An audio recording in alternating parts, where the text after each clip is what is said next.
জাকসু কেন্দ্রীয় সংসদ ও হল সংসদে নির্বাচনের খসড়া প্রার্থী তালিকা ঘোষণা বিকেলে। এদিকে স্থগিত থাকার পর আজ থেকে শুরু হয়েছে রাকসু নির্বাচনের মনোনয়নপত্র বিতরণ কার্যক্রম।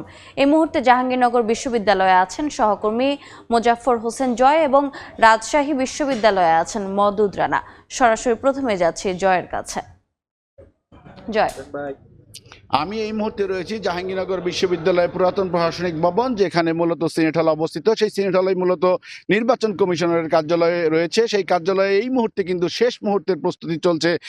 যারা নির্বাচনের অংশগ্রহণ করবেন, যে প্রার্থীরা ইতিমধ্যে মনোনয়নপত্র জমা দিয়েছেন, সেই মনোনয়নপত্র জমার যাচাই বাছাইয়ের কাজ চলছে। বিকেল 4টা নাগাদ হয়তো হাল নাগাদ ঘোষণা করা হবে প্রার্থী তালিকা। সেই তালিকায় কারা কারা তাদের মনোনয়ন চূড়ান্ত করছেন, অর্থাৎ কারা কারা সেই মনোনয়নপত্র সঠিকভাবে ফিল আপ করেছেন, সেটাই মূলত উঠে আসবে বলে আমাদেরকে নির্বাচন কমিশন জানিয়েছেন। যদিও ইতিমধ্যে আমরা জানতে পেরেছি প্রায় 274 জন কেন্দ্রীয় যে ছাত্র সংসদ রয়েছে জাহাঙ্গীরনগর বিশ্ববিদ্যালয়ে, সেই কেন্দ্রীয় সংসদে 274 জন মনোনয়নপত্র জমা দিয়েছেন। এবং একটি তথ্য আমরা অতিরিক্ত হিসেবে জানতে পেরেছি, সেটি হচ্ছে যে মূলত এই 274 জন কেন্দ্রীয় ছাত্র সংসদের প্রার্থী হলেও কিন্তু নারী প্রার্থীর সংখ্যা কিন্তু এখানে অনেকটাই কম বলে আমরা জানতে পেরেছি। মূলত নারী প্রার্থীর সংখ্যা এখানে 57 জন বলে তারা জানিয়েছেন। যদিও আপনারা জানেন যে জাহাঙ্গীরনগর বিশ্ববিদ্যালয়ে প্রায় 12,000-এর মতো ভোটার রয়েছে, যার মধ্যে অর্ধেক নারী এবং অর্ধেক পুরুষ।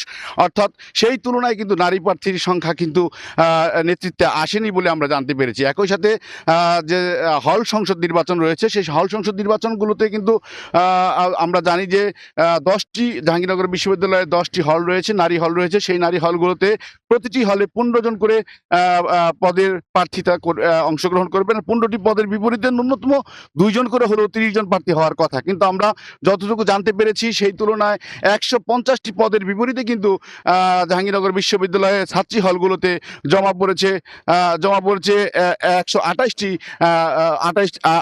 128টি পদে নির্বাচনে অংশ নেওয়ার জন্য মনোনয়নপত্র জমা দিয়েছেন ছাত্রী হলগুলোতে।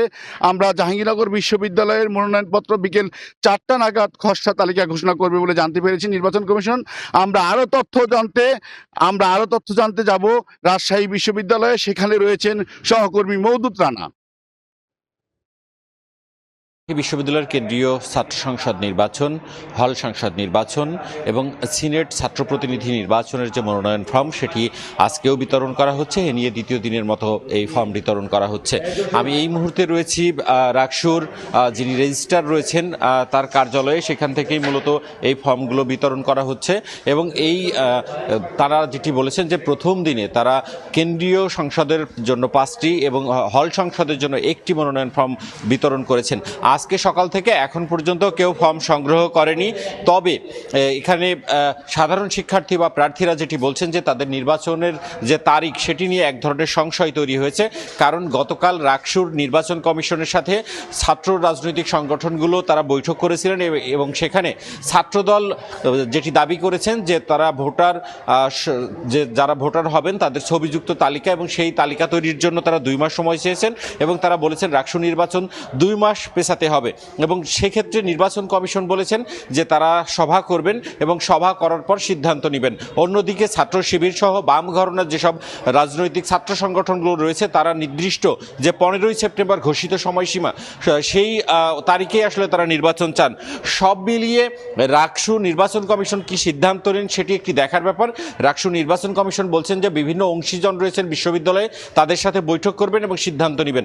এদিকে ছাত্রদলের নেতারা যারা রয়েছেন তারা আমাদেরকে জানিয়েছেন যে আজকে তারা একটি আন্দোলন শুরু করবেন এবং তারা বলছেন যে এই রাজশাহী বিশ্ববিদ্যালয়ে 30,000-এর মতো শিক্ষার্থী আছে, সবাই যেন ভোটে অংশগ্রহণ করতে পারে, সে কারণে তারা এই আন্দোলন শুরু করবেন এবং 11টা থেকে তারা আন্দোলনের ডাক দিয়েছেন। অন্যদিকে অন্যান্য যেসব ছাত্র সংগঠনগুলো রয়েছে তারা বলছেন যে তারা 15 সেপ্টেম্বরই আসলে নির্বাচন চায়। তো এখন আসলে রাকসু নির্বাচন কমিশন কি সিদ্ধান্ত নেয় সেটি আসলে দেখার ব্যাপার। এই ছিল রাজশাহী বিশ্ববিদ্যালয় থেকে আমার কাছে সর্বশেষ। সরাসরি যুক্ত ছিলাম রাজশাহী বিশ্ববিদ্যালয় এবং তার আগে যুক্ত ছিলাম জাহাঙ্গীরনগর বিশ্ববিদ্যালয়।